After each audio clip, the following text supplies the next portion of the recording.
we do EOS, and it's really important for us to find the right person in the right seat.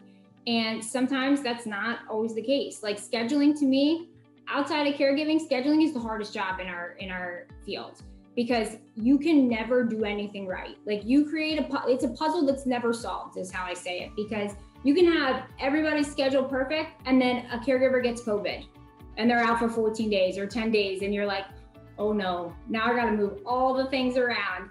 And, you know, it's like, we would see that communication was an issue. So then we'd follow up with the person that's primarily responsible for communication, which is the scheduler.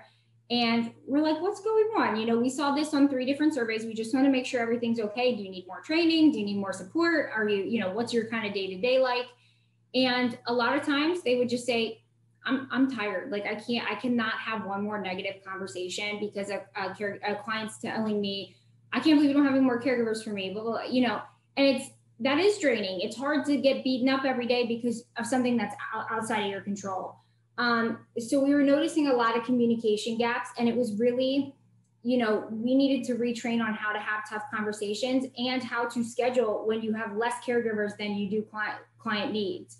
And that's finesse, you know, that's okay. It's okay to authorize overtime right now. It's okay to, you know, ask them if they're comfortable having a new caregiver, and then we'll train them on their plan of care. So the communication gap was a big one. Identifying when caregivers didn't know about the benefits that were available, that was also a big one. And that was a retraining moment for some of our teammates, because they didn't understand the full benefits package that we were offering caregivers. You know, what was another one that I saw recently that I was like, oh goodness.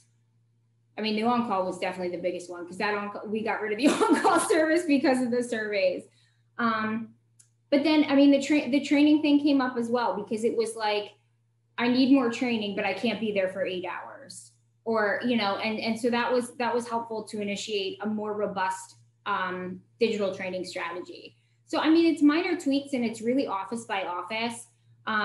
We have an office that the demographic of caregiver is in their mid 60s, and they are not good at, they don't want to do the digital training. They want to be in person. So, you know, as much as we are a relatively large company, we also operate to fit the needs of the demographics that we serve, both caregiver and client wise. And that's what's really helpful about the individual location surveys.